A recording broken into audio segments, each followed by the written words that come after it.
Hell yeah, Star Wars trivia book? I'm gonna kick this thing's fucking ass. Let me just skip the shitty prequel trivia. Ah, here we go. This is the good shit. Who shot first? Any true Star Wars fan knows the answer to that.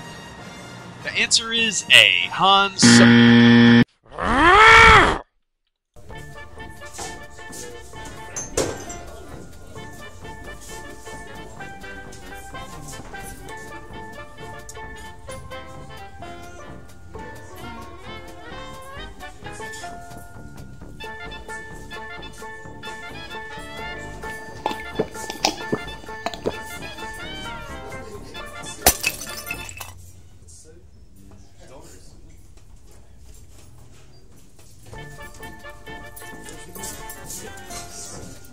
How are you feeling?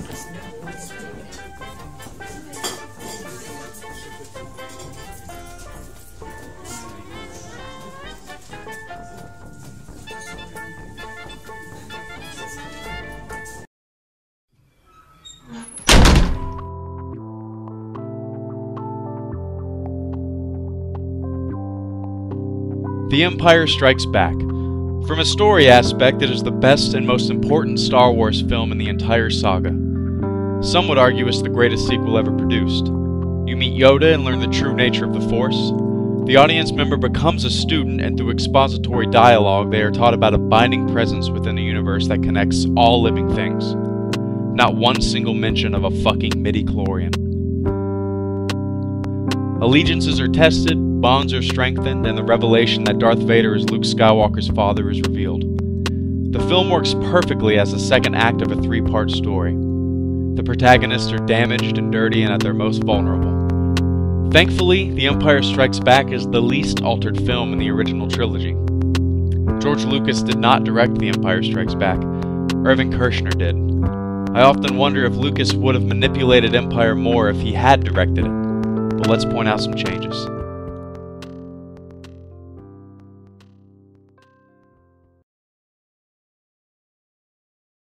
No disintegrations.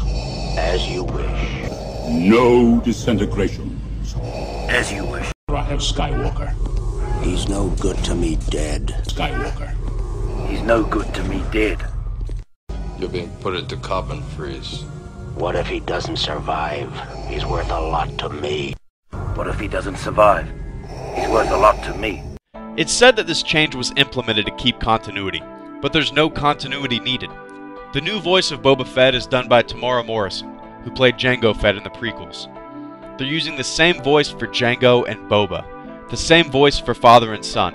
I know Boba was a clone, but apparently so were all the stormtroopers in the original trilogy, and they all had different voices from one another. It's fucking stupid, so stop trying to justify it. The saddest thing is, Jason Wingreen's film credit will forever be lost. His name will no longer scroll in the credits at the end of these films. Boba Fett was a kid in the prequels, played by Daniel Logan. Out of all the kid actors at the casting department's disposal, Lucas picked the one preteen on the planet who hadn't seen a fucking Star Wars film.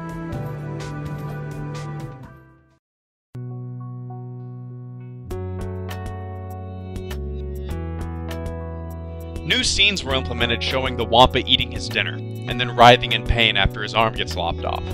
It's a man in a suit, which I appreciate more than if they had a CGI cartoon Wampa. The only complaint that I have for this change is what I would like to call the Jaws effect.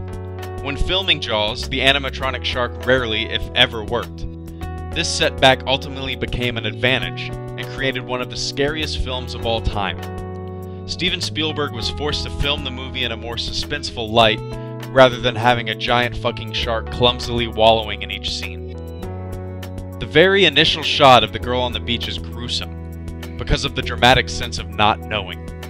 This sense of helplessness and lack of seeing your attacker is what sets Jaws apart from the countless low-budget Sci-Fi Channel shitty shark movies. Dramatic storytelling should always trump visual stimulation.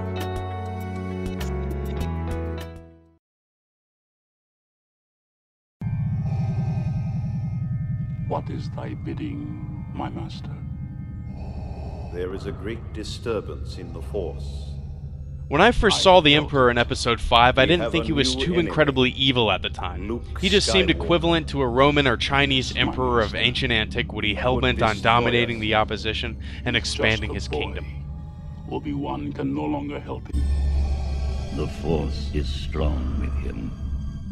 The son of Skywalker must not become a Jedi.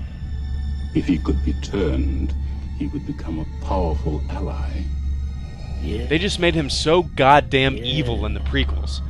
Like a mythological creature from the underworld. Unnecessarily so. We get it. The Emperor is a bad guy.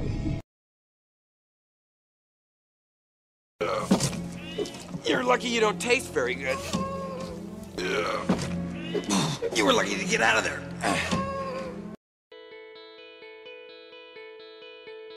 A few other minor changes were made, like adding a digital hatch to the top of the Millennium Falcon when Lando and Leia rescue Luke, multiple digital shots of the Millennium Falcon approaching Cloud City. The TIE Fighter laser bolts were saturated and made a more vibrant shade of green, and a few other changes to attempt continuity throughout the entire saga, or simply enhance the sound and visual quality of the picture. I personally don't mind enhancements to the quality of the film. Comparing the picture and audio quality of my VHS copies to my Blu-ray copies isn't even a contest. But when you begin to change and manipulate objects within the film, objects that people passionately poured their creative souls into, you begin to change the very heart of the movie.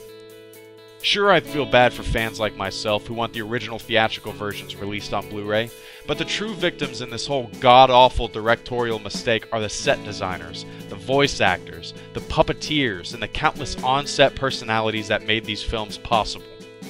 One man doesn't make a film. One man doesn't write a film. It's a collaboration between creative minds that can bounce ideas off one another. We all saw what happens when one man writes and directs a film without any outside influences. The prequels were a product of that scenario.